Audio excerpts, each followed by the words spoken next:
सुखदेव भगवान वर्णन करते हैं, कृष्णस्यासीत् सखा कश्चित् ब्राह्मणो ब्रह्मवित्तमा विरक्त इंद्रियार्थेषु प्रसन्नात्मा जितेन्द्रिया। भगवान कृष्ण के बचपन के सखा हैं जिनका नाम है सुदामा। सुदामा कैसे थे, उनका परिचय दिया यहां पर। विरक्त इंद्रियार्थेषु, इंद्रिय से बिल्कुल विरक्त थे। प्रसन्नात्मा जितेंद्रिया, हर समय प्रसन्न रहने वाले सुदामा। बहुत अच्छे अच्छे विशेषण लगाए हैं सुदामा के लिए, लेकिन इनकी पत्नी के लिए बहुत अच्छा शब्द उच्चारण नहीं किया सुखदेव भगवान ने। पत्नी के लिए क्या कहा? पतिव्रता पतिम प्राह म्लायता बदनीन सा दरिद्रा सीदमाना सा दीपमानाभिगम्य सा। सुदामा की पत्नी के विषय में थोड़ी अच्छा शब्द इन्होंने, सुखदेव भगवान ने उच्चारण नहीं किया। कथा आगे बढ़ती है। सुदामा के बहुत सारे यजमान हैं, लेकिन कभी यजमानी करने के नहीं जाते। कोई आकर यजमान कुछ दे देता तो घर में चूल्हा जलता, नहीं तो प्रभु के भरोसे ये रहा करते। सुदामा किसी के यहां जाकर कभी भी हाथ फैलाते नहीं। एक बार की घटना, सुदामा के घर में 4 छोटे छोटे बच्चे हैं। 4 दिन से घर में चूल्हा नहीं जला। किसी ने आकर अन्न नहीं दिया तो चूल्हा जलने का कोई मतलब ही नहीं था। अन्न का दाना घर में नहीं। छोटे छोटे नन्हे नन्हे बालक, भूख लगी है। मां के पास रोते हुए आकर कहने लगे, मां आज 4 दिन हो गए, मां तुमने भोजन नहीं बनाया।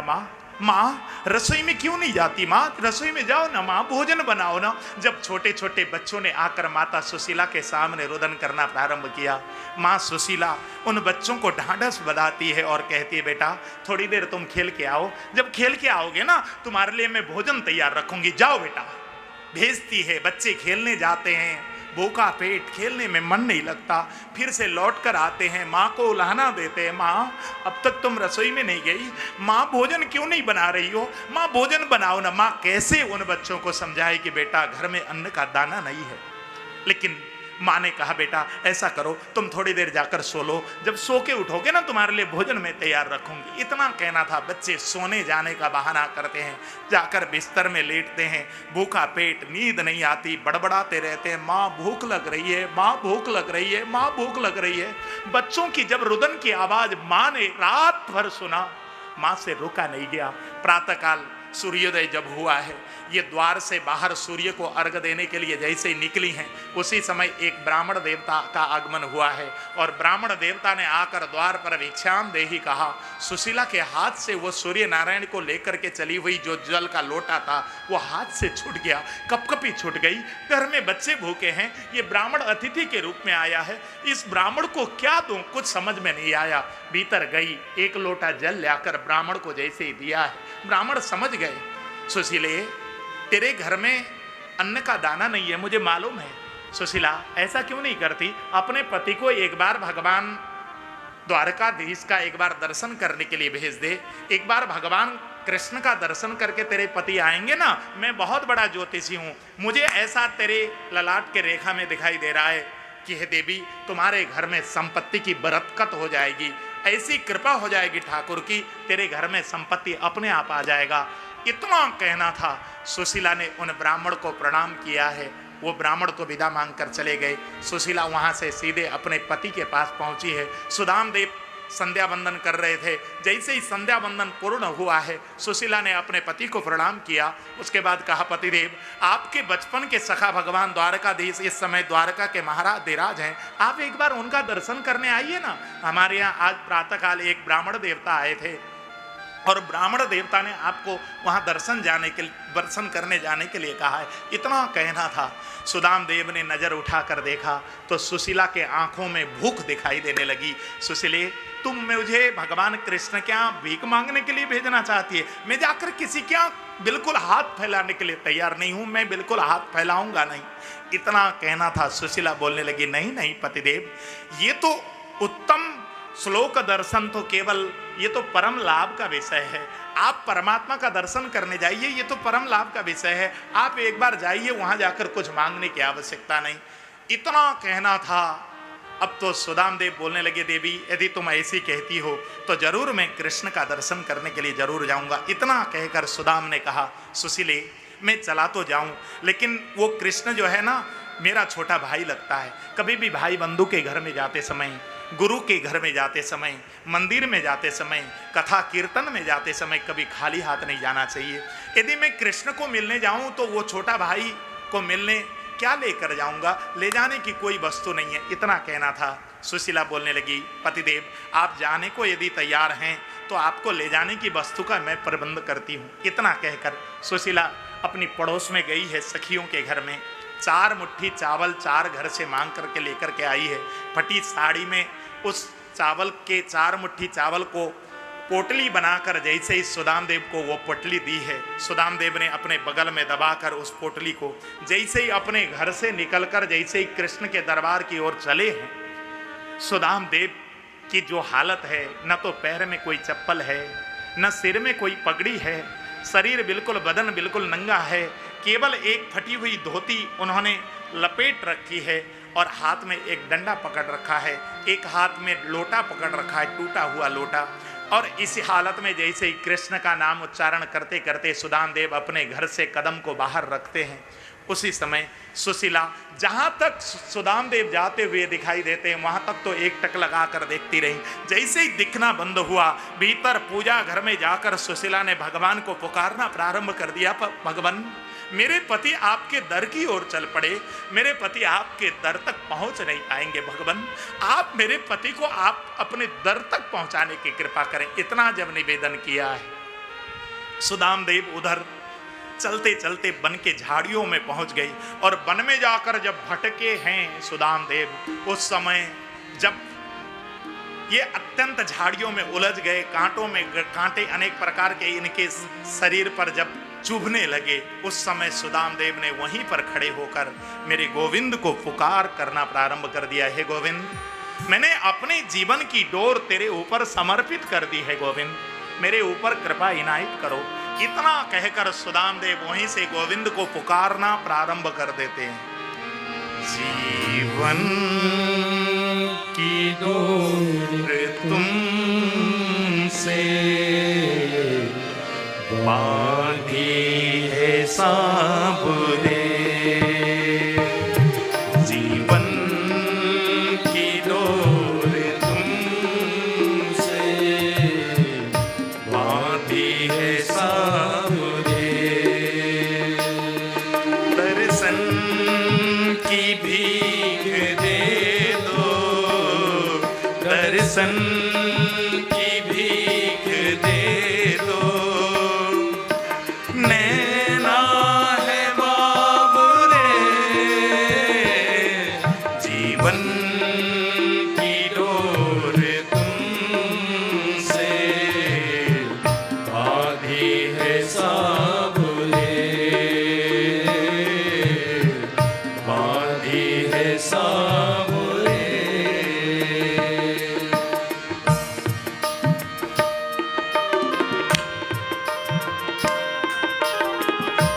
गोविंद को पुकारते जा रहे हैं सुदाम देव, एक एक कांटा अपने धोती से छुड़ाते जा रहे हैं। कांटा को सुलझा लिया। उसी समय जब गोविंद को पुकारना प्रारंभ किया, उसी समय सामने एक पगडंडी दिखाई दी। सुदाम देव उस पगडंडी के सहारे आगे बढ़ने लगे। बहुत गहन वन है और सुदाम पगडंडी के सहारे सहारे आगे बढ़ते जा रहे हैं, गोविंद को पुकार करते जा रहे हैं।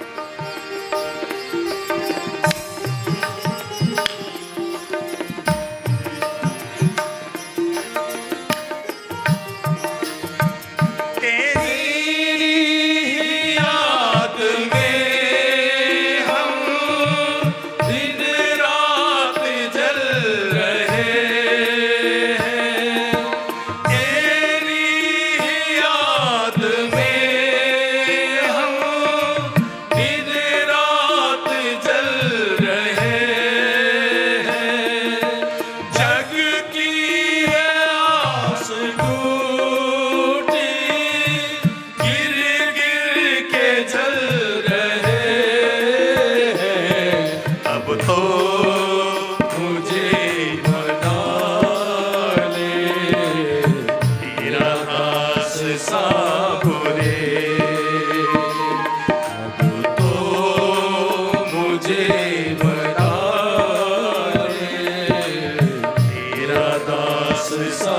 सामने, दर्शन की भीख दे दो, दर्शन की भीख दे दो, मेरा है बाबू रे, जीवन की डोर तुमसे बांधी है सामने, बांधी है सामने।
चलते वो पगडंडी बिल्कुल नदी के किनारे जैसे ही पहुंची है और बहुत गहरी नदी को अपने सामने जब सुदाम देव ने देखा, आंखों से आंसू की धारा बहने लगी। हाथ जोड़कर गोविंद को कह दिया, गोविंद मैं तो नदी पार कर नहीं सकता, यहां नाव भी नहीं। गोविंद मैं तो केवल तेरे दर की ओर चल सकता था, मैं तो चल दिया, अब पहुंचाने की जिम्मेवारी तेरी। गोविंद मैं तो केवल तेरे दर की ओर चल सकता हूं, तू यदि नहीं पहुंचाएगा तो मैं नहीं पहुंच पाऊंगा। गोविंद यदि तेरी गरज हो तो मुझे अपने दर तक पहुंचा लेना, यदि गरज नहीं है तो तेरी प्रतीक्षा करके, यही प्रतीक्षा करके भूखा प्यासा तेरा नाम रटता रहूंगा। इतना कहकर सुदाम देव वहीं पर एक पीपल के पेड़ का चबूतरा था, वहां पर बैठ गए। हवा का झोंका आया, नींद आ गई, वहीं पर लेट गए सुदाम। जब सुदाम लेटे हैं उस समय भगवान द्वारकाधीश का सिंहासन डोलायमान हुआ। द्वारकाधीश ने गरुड़ को बुलाया है, गरुड़ मेरा मित्र मेरे दर की ओर चल पड़ा, लेकिन वो आ नहीं पाएगा, जरा जाओ तुम, जरा मेरे मित्र को उठाकर लेकर के आओ। आए हैं गरुड़, पीपल के पेड़ को चबूतरे सहित उखाड़ा है, अपने पीठ पर लादा है गरुड़ ने, और ले आकर द्वारका के किनारे ले आकर जैसे ही छोड़ा, गरुड़ देवता जाकर भगवान कृष्ण को सूचना देते हैं, भगवान आपकी आज्ञा जो थी उसका मैंने पालन कर लिया है। इतना कहना था। अब तो सुदाम देव की थोड़ी देर बाद जब नींद टूटी है, नेत्र खोलकर देखते हैं तो वो जंगल में थे, आज जंगल से यहां शहर में कैसे आए, इनको होश नहीं रहा। सुदाम देव के आंखों से भाव के आंसू आने लगे। सामने से एक राहगीर आ रहा था। उस राहगीर को हाथ जोड़कर प्रश्न किया है, भैया मुझे द्वारकापुरी जानी है, यहाँ से द्वारकापुरी कितना दूर है? इतना कहना था। राहगीर बोलने लगा, हे ब्राह्मण देवता, आप जिस द्वारकापुरी के विषय में पूछ रहे हैं ना, यही तो द्वारकापुरी है। और द्वारकाधीश सरकार का द्वार वो सामने जो दिखाई दे रहा है ना, वही तो द्वारकाधीश सरकार का द्वार है। इतना कहना था। सुदाम के आंखों से झरझर झरझर आंसू गिरने लगे। हाथ जोड़कर गोविंद को धन्यवाद किया है। गोविंद, मैं तेरे दर की ओर जैसे ही चला, तूने राह इतना आसान कर दी रे। गोविंद, तुझे कौन से शब्द से धन्यवाद करूं?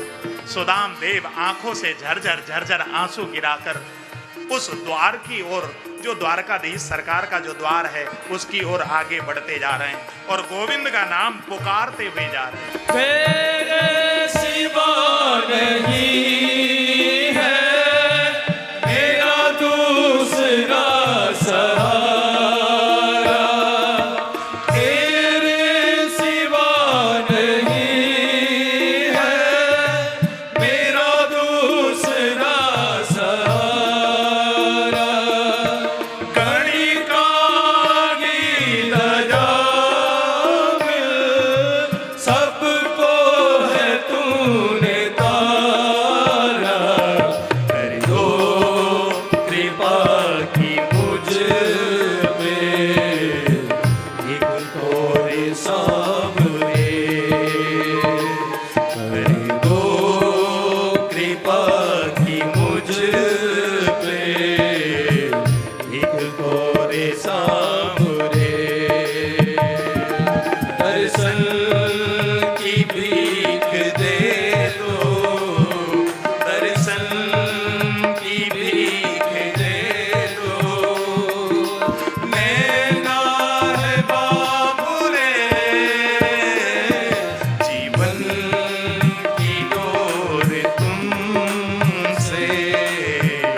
द्वारकापुरी के द्वार पर सुदाम देव पहुंचे हैं। द्वार पर जय विजय नाम के 2 द्वारपाल खड़े हैं। उन द्वारपालों को जाकर सुदाम देव ने प्रणाम किया है। भैया द्वारपालों, मैं कृष्ण का बचपन का सखा, मेरा नाम सुदाम, मैं कृष्ण को मिलने के लिए आया हूं। एक बार कृष्ण से मेरी मुलाकात करवा दो ना। जैसे ही सुदाम देव ने भाव भरे वाणी से उन दोनों द्वारपालों से निवेदन किया, द्वारपालों ने सुदाम को नीचे से लेकर ऊपर तक, नक से लेकर सिक तक एक टक निहारा। दीनहीन अवस्था के पतले दोगले ब्राह्मण, जिनके पैर में चप्पल नहीं, जिनके सिर पर कोई टोपी नहीं, शरीर में कोई कपड़ा नहीं, केवल एक धोती लपेटी हुई, हाथ में एक टूटा हुआ लोटा, एक हाथ में सोटा पकड़ा हुआ ब्राह्मण, दीनहीन अवस्था का।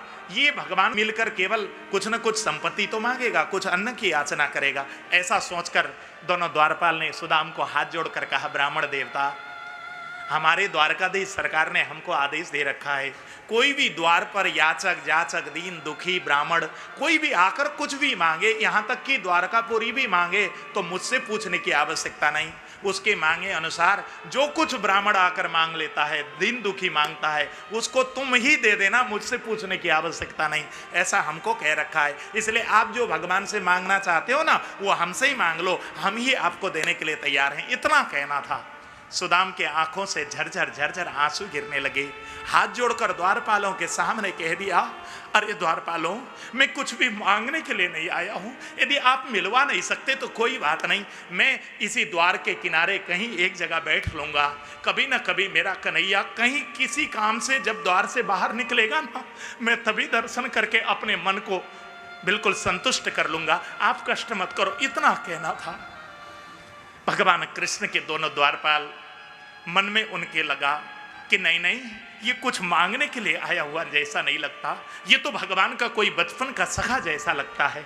ऐसा सोचकर उन द्वारपालों ने कहा, ब्राह्मण देवता ऐसा करो, आप आकर इस आसन पर विराजमान हो जाओ, हम जाकर भगवान को सूचना देकर आते हैं। इतना कहकर एक आसन दिया है। सुदामा आकर उस आसन पर विराजमान हुए हैं और द्वारपाल भगवान को सूचना देने के लिए जैसे ही रात दरबार के भीतर गया, भीतर द्वार को जैसे ही भीतर जाकर जैसे ही खटखटाया, भीतर रुक्मिणी के साथ भगवान उच्च आसन पर विराजमान थे। भगवान को जैसे ही खटखट की आवाज सुनाई दी, भगवान ने कुंडी खोला, बाहर द्वारपाल को जब देखा, भगवान ने द्वारपाल को डांट लगाई है, द्वारपाल मैंने तुमको आदेश दे रखा था कि असमय में कभी भी मुझे खटखटाना मत, लेकिन तुम असमय में आकर कैसे आज खटखटा रहे हो। जैसे ही कहा, द्वारपाल ने क्षमा याचना की है, भगवान क्षमा करना। एक अत्यंत दीनहीन अवस्था का पतला दुबला ब्राह्मण, जिसके पैर में कोई चप्पल नहीं, सिर पर कोई टोपी नहीं, पतला दुबला ब्राह्मण, फटी हुई धोती लपेटा हुआ, एक हाथ में लोटा और एक हाथ में सोटा पकड़ा हुआ, वो आपको अपना बचपन का सखा कहकर आपसे मिलने की गुजारिश कर रहा है। भगवान आप क्या आदेश देते हैं, आप क्या उनसे मिलना चाहेंगे क्या, इतना पूछना था। भगवान बोलने लगे, क्या उसने अपना कुछ नाम भी बताया है, इतना कहना था। द्वारपाल बोलने लगा, भगवान उसने अपना नाम सुदामा बताया, इतना कहना था। भगवान बोलने लगे, अरे मेरा मित्र सुदामा।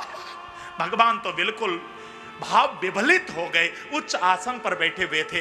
एक साथ भगवान ने छलांग लगाई है और धड़ धड़ सीढ़ियों के रास्ते से दौड़ लगाकर जैसे ही द्वार की ओर भागे, भगवान को भागता हुआ देखा। रुक्मिणी आदि रानियां भगवान के पीछे लगकर भागने लगी। जब रुक्मिणी आदि रानियां भागी हैं, प्रद्युम्न आदि भगवान के पुत्र भी माता और पिता के पीछे भागने लगे। जब घर में दरबार में जब भगदड़ मची है, द्वारपाल घबराया है, अरे आज मैंने ऐसा क्या अपराध कर दिया जो राजभवन में भगदड़ मची है, अब मुझे दंड जरूर मिलेगा। ऐसा करके द्वारपाल तो घबरा करके थर-थर कांप कर द्वार की ओर बढ़ रहा था और जाकर जैसे ही द्वार पर पहुंचा है, द्वार का जो दृश्य देखता है, भगवान श्री कृष्ण सुदाम के पास जाकर जो सुदामा को अपने छाती से लगाकर आंखों से आंसू बहाकर रुदन कर रहे हैं और सुदामा को उलाहना दे रहे हैं। अरे सुदाम, तुझे आज अपने मित्र की आज याद आई, तुझे इतने दिन बाद, अरे तुझे तो पहले ही आ जाना चाहिए था। इस प्रकार कहना था। सुदामा ने भी कृष्ण को उलाहना दिया है, कृष्ण ड्यूटी केवल मेरी थोड़ी ना, तेरे को याद करने की, अरे तू भी तो मुझे याद कर सकता था। जैसे ही दोनों मित्रों की इस प्रकार वार्ता हुई, फिर भगवान कृष्ण ने कहा, सुदाम यहीं खड़े खड़े बात करोगे क्या, चलो ना भीतर। भगवान कृष्ण ने सुदामा का कंधा पकड़कर भीतर राजभवन की ओर लेकर के गए। उच्च सोने के सिंहासन पर ले जाकर सुदामा को बिठाया, नीचे जमीन में भगवान बैठ गए। सुदामा बिल्कुल सहम कर बैठे हुए हैं। इतना चमचमाता हुआ राजभवन, मैले कुचेले कपड़े पहने हुए, धूल धूसरित पैर के साथ सुदामा जैसे ही उस सिंहासन पर बैठे, बिल्कुल सहम कर, बिल्कुल ऐसे बिल्कुल चिपक करके बैठे। भगवान कृष्ण ने कहा, सुदाम तू छोटे भाई के घर में आया है, तुझे घबराने की जरूरत नहीं, तू खुल के आराम से बैठना। जैसे ही कहा, सुदाम देव ने कहा, नहीं भैया मुझे कोई संकोच नहीं है, बस मैं तो पतला दुबला हूं ना, इसलिए तुझे ऐसा लग रहा है, मैं थोड़ी कमजोर भी हूं, इतना कहना था। भगवान कृष्ण ने रुक्मिणी को कहा, रुक्मिणी जरा मेरे मित्र के पैर धोने के लिए जरा जल तो लेके आओ। रुक्मिणी जल लेने के लिए भीतर गई हैं, लेकिन रुक्मिणी को आने में जब देर लगता हुआ देखा, भगवान को कहां सबर। भगवान ने अपने हाथ को प्रात बनाया, आंखों से गंगा यमुना प्रकट की और आंखों के आंसू से सुदामा के पैर जब धोने लगे, सुदामा के पैर के तलबे को भगवान ऐसे मसल मसल करके धो रहे हैं, आंखों के आंसू गिर रही है भगवान कृष्ण की। और जब मसल मसल करके धो रहे हैं तो सुदामा के पैरों में जो कांटे गड़े हुए थे, भगवान कृष्ण के हाथों में चुभने लगे। जब चुभने लगे तो भगवान कृष्ण ने सुदामा का पैर उठाकर एक एक करके कांटा निकालना प्रारंभ किया। बहुत सारे कांटे निकाल दिए, लेकिन एक कांटा सुदामा के एड़ी में भीतर तक गड़ा हुआ था। उस कांटे को निकालने के लिए भगवान ने बतेरा प्रयास किया, पर कांटा जब नहीं निकला, भगवान ने सत्यभामा को इशारा किया। सत्यभामा चिमटी और सुई लेने के लिए भीतर गईं। बार बार भगवान मुड़कर देख रहे हैं, लेकिन सत्यभामा को आने में बहुत देर लगता हुआ जब देखा, भगवान को कहाँ सबर। भगवान ने सुदामा का पैर उठाया, अपने दांत से उस कांटे को पकड़ करके जैसे खींच करके सुदामा को निष्कंटक किया है। उस दृश्य को जब उन रानियों ने देखा, रानियों के आंखों में भाव के आंसू गिरने लगे। अरे भगवान इतना प्रेम करते हैं इस निर्धन ब्राह्मण से। सारी की सारी रानियों के आंखों से आंसू की धारा बहने लगी। भगवान ने सुदामा का पैर धोया, पैर पहुंचकर सुदामा को कहा, सुदाम अब आराम से बैठ जा, इतना कहना था। अब तो भगवान ने कहा, रुक्मिणी मेरा मित्र जरा कपड़े भी बदलना चाहेगा, ऐसा करो इसको लेकर मेरा पीताम्बर दे दो, ये पीताम्बर बदल करके स्नान करके आएगा फिर बैठेगा। सुदामा गए हैं बाथरूम, जाकर स्नान करके पीताम्बर वस्त्र धारण करके आए, फिर से सिंहासन पर जब विराजमान हुए हैं, भगवान ने अनेक प्रश्न किए हैं। सुदाम तू बचपन से ही बहुत ज्यादा त्यागी स्वभाव का था, तूने शादी भी की या नहीं की, इस प्रकार जैसे ही पूछना था। सुदाम देव बोलने लगे, भैया मेरी शादी करने की इच्छा तो नहीं थी, लेकिन घर वालों का इतना दबाव था, मुझे शादी तो करनी पड़ी, और तेरी भाभी के 4 बच्चे भी हैं, इतना कहना था। सुदाम देव के सामने भगवान कृष्ण बोलने लगे, फिर तो मेरी भाभी ने मेरे लिए कुछ भेजा जरूर होगा, इतना कहना था। सुदाम देव मन मन में सोचने लगे, इतने बड़े राजा के घर में घर से ले आए हुए ये टूटे हुए चावल कैसे खोलूं, कैसे इसको दूं कृष्ण को। संकोच कर गए सुदामा। संकोच में सुदाम ने झूठ बोल दिया, नहीं कृष्ण जब मैं घर से चला ना तेरी भाभी से मुलाकात नहीं हुई, मैं तेरी भाभी को बिना बताया आया हूं तुझसे मिलने के लिए, इतना कहना था। भगवान कृष्ण का उस समय नेत्र बंद हो गया। क्यों? भगवान कृष्ण को पुरानी घटना याद आ गई। जब ये गुरुकुल में पढ़ा करते थे उस समय भी सुदाम देव ने भगवान कृष्ण का हिस्सा को खाया था। होता ये था, गुरुकुल में जिन बच्चों को पाठ याद नहीं होती थी, गुरुजी उसको दंड स्वरूप वन में लकड़ी काटने का दंड सुनाते थे। सुदामा पढ़ने में फिसड्डी थे, भगवान पढ़ने में बड़े तगड़े थे। भगवान को याद होता था पाठ, पर सुदामा को पाठ याद नहीं होता था।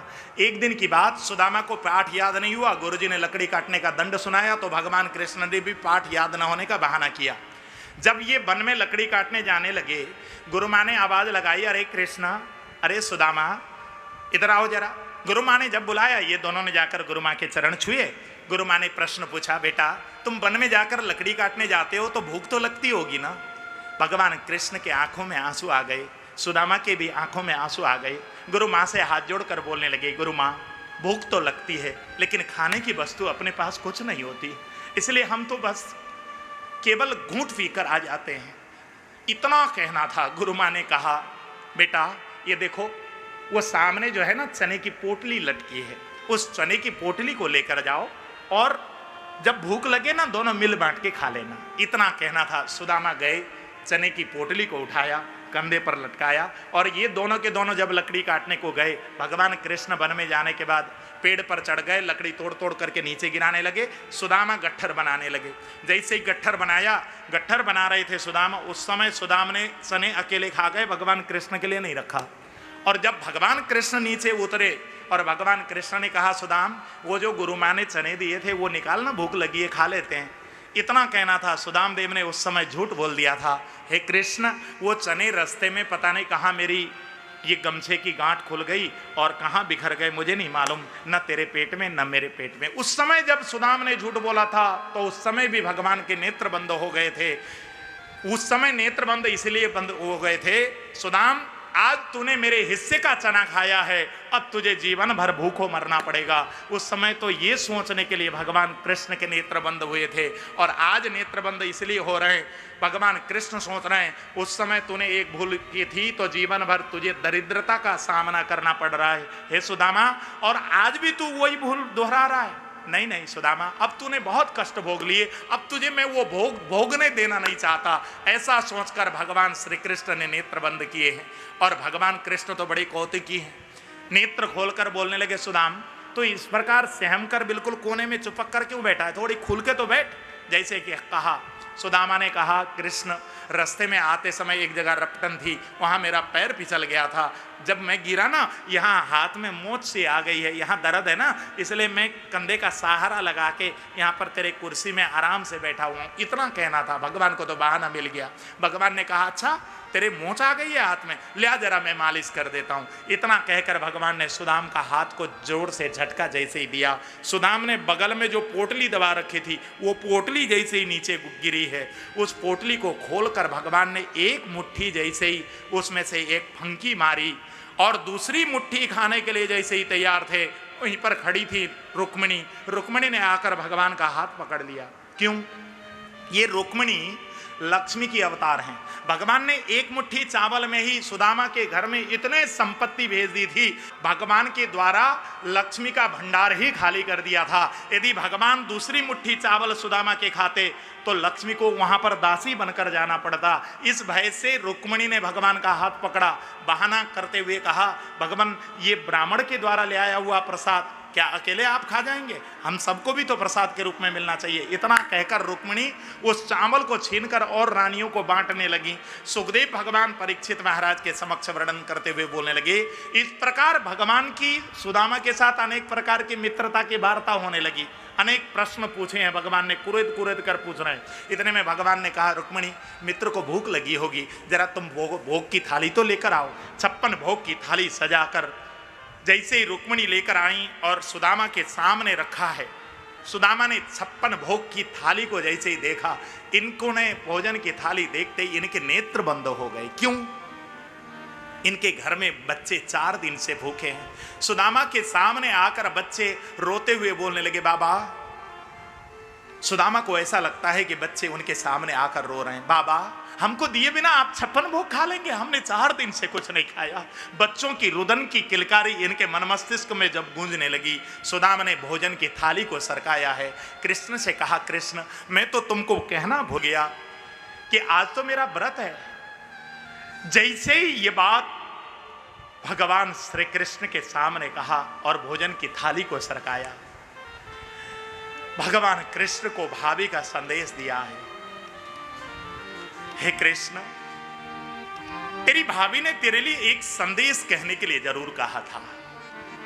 हे कृष्ण 1 मास 2 पाख में 2 एकादशी हो, सो प्रभु दीन दयाल ने नित प्रतिदीनी मो। हे कृष्ण तेरी भाभी का ये संदेश तो मैं देना ही भूल गया था। इतना जब सुदाम देव ने कहा, अब तो भगवान कृष्ण ने भाभी के पास संदेश भेज दिया, हे भाभी होनी थी सो हो गई, अब न ऐसी हो,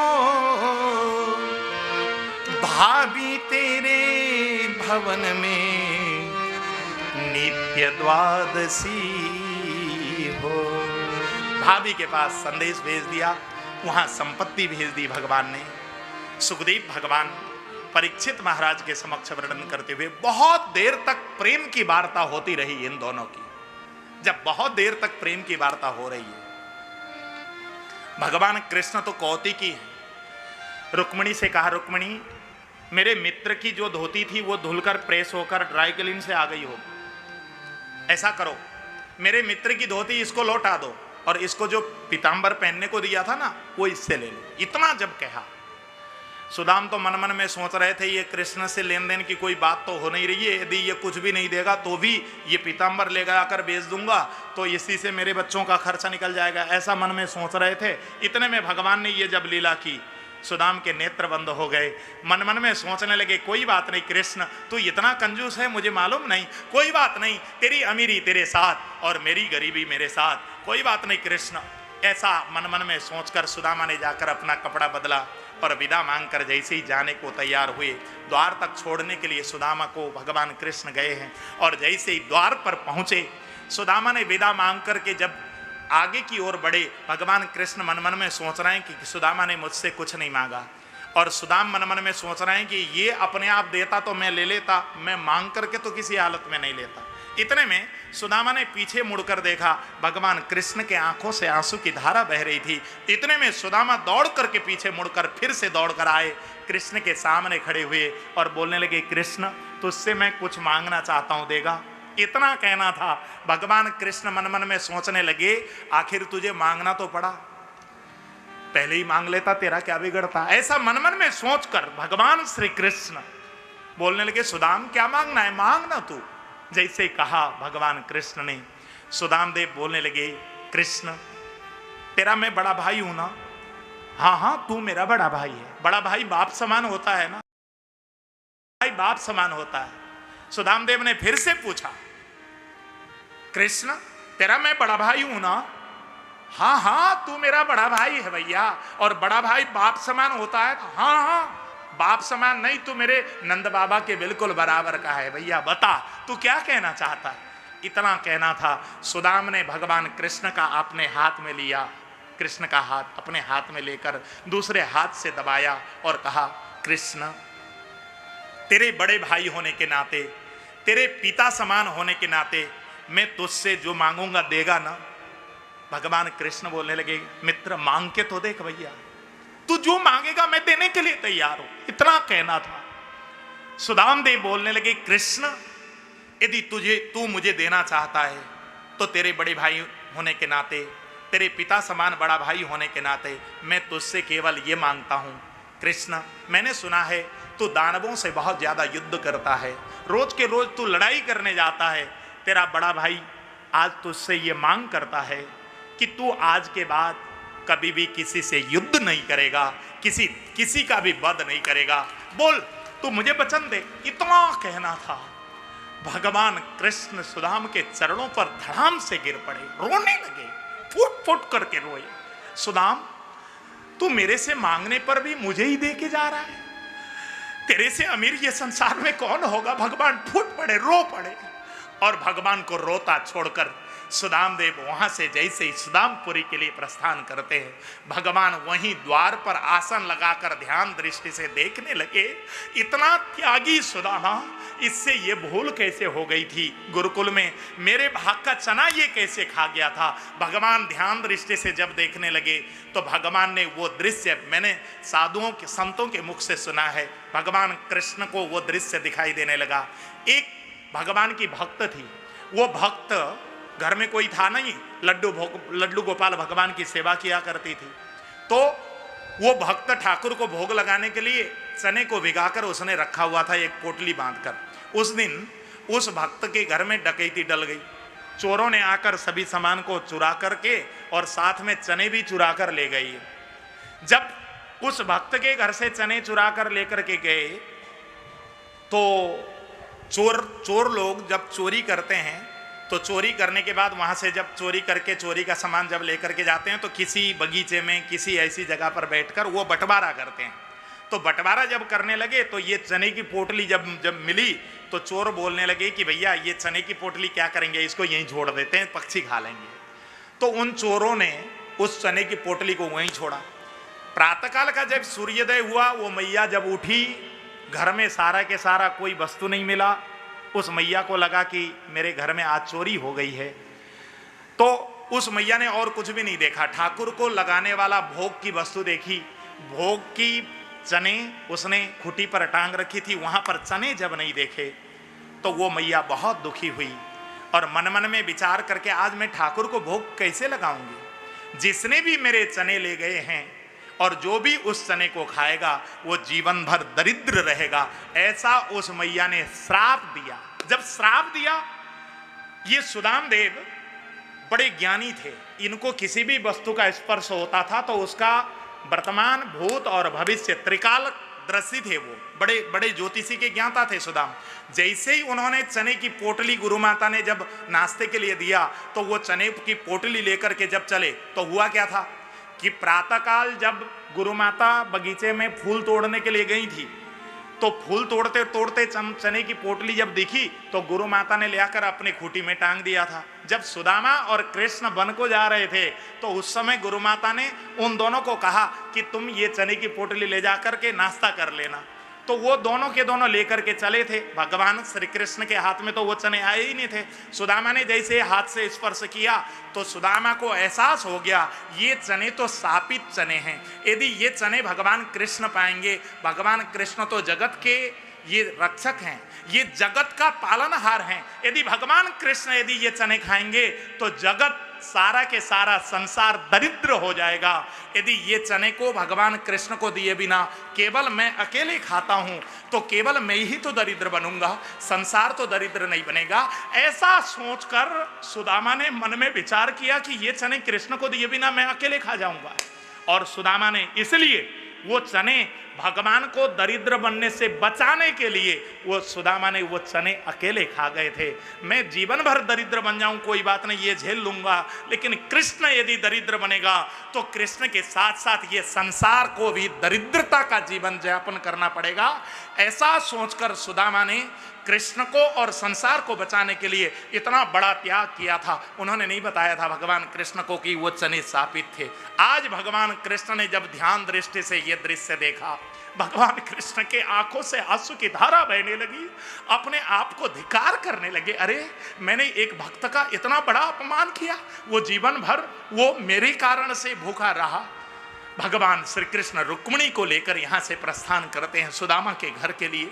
उधर सुदाम जैसे ही सुदामपुरी पहुंचे, जिस स्थान पर उनका झोपड़ा था उस स्थान पर खड़ा महल को जब देखा, और सुदामा की पत्नी जो सुशीला थी वो अनेक प्रकार के आभूषणों से लदी हुई जब सुदाम देव का पांव धोने के लिए आई है, सुदाम देव ने कहा, देवी पर पुरुष के पांव इस प्रकार छुए नहीं जाते, तुम थोड़ी दूर हट जाओ, इतना कहना था।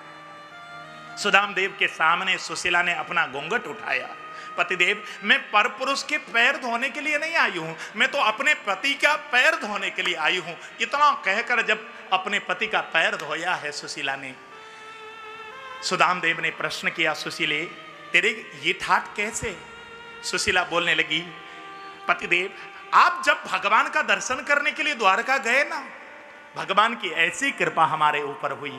देखिए ना ये ठाट, हमारे बच्चों के ठाट देखिए कैसे कारों में घूम रहे हैं। जैसे ही बच्चों को देखा, सुदाम के नेत्रों से आंसू की धारा बहने लगे। सुदाम देव ने सुशीला से कहा, सुशीला तुझे संपत्ति चाहिए थी सो संपत्ति मिल गई, मुझे तो केवल और केवल गोविंद चाहिए, इसलिए अब इस संपत्ति का भोग तू भोग, मैं तो जाकर वन में भगवान का भजन करूंगा। इतना कहकर जैसे ही वन में जाने के लिए मुड़े थे, पीछे भगवान श्री कृष्ण रुक्मिणी के साथ खड़े सुदामा को समझाते हुए बोलने लगे, हे सुदामा तुझे मैंने ये जो संपत्ति जो दिया है ना, तुझे योग्य जानकर इस संपत्ति का सदुपयोग करेगा करके मैंने तुझे संपत्ति वाला बनाया है। देखो ये संसार में सभी लोग धनी हैं ऐसा नहीं है, ये संसार में बहुत ज्यादा गरीब भी हैं और बहुत ज्यादा अमीर भी हैं, धनी भी हैं, सामान्य लोग भी हैं, लेकिन हमारे ऊपर परमात्मा ने ऐसी कृपा की है, हमको हमारे घर में धन दिया है, दौलत दी है, शोहरत दी है, क्या नहीं दिया है मेरे परमात्मा ने। परमात्मा श्री कृष्ण आज सुदामा को समझाते हुए बोलते हैं कि हे सुदाम तुझे ये जो संपत्ति मैंने दिया है ये भोग भोगने के लिए नहीं दिया है, ये संपत्ति, इस संपत्ति का सदुपयोग कर, इस संपत्ति को गरीब बच्चों की सेवा में लगा, शिक्षा दीक्षा में लगा, यज्ञ करवाने में लगा, मंदिर निर्माण में लगा, प्याऊ लगाने में लगा, कुआं खुदवाने में लगा, धर्मशाला बनाने में लगा, इस संपत्ति का सदुपयोग गरीब कन्याओं के विवाह में लगा, इस संपत्ति का सदुपयोग गरीब जो पढ़ नहीं सकते, जो धन के अभाव में जो गरीब बच्चे हैं उनकी शिक्षा दीक्षा में लगा, बच्चों के किताब कॉपी में लगा, तभी इस संपत्ति का सदुपयोग कर, तुझे भोग करने के लिए मैंने ये संपत्ति नहीं दिया है, इस संपत्ति का तू सदुपयोग करेगा ऐसा विश्वास करके मैंने तुझे संपत्ति वाला बनाया है, नहीं तो ये संसार में हर कोई संपत्ति वाला नहीं है। मेरे भाई बहन, भगवान कृष्ण आज सुदामा को समझा रहे हैं, ऐसा नहीं लगता मेरे भाई बहन, भगवान श्री कृष्ण सुदामा को लक्षित करके ये बात हम सबसे कह रहे हैं, ऐसा नहीं लगता क्या? हमारे घर में भगवान ने क्या नहीं दी? हाँ, जिस समय हमारे पास साइकिल भी नहीं था, पैदल चलते थे, भगवान ने साइकिल दी, स्कूटर दिया, मोटरसाइकिल दी, कार आ गई, कोठी दे दिया, दुकान दे दिया, मकान दे दिया, बच्चे दे दिए, क्या नहीं दिया?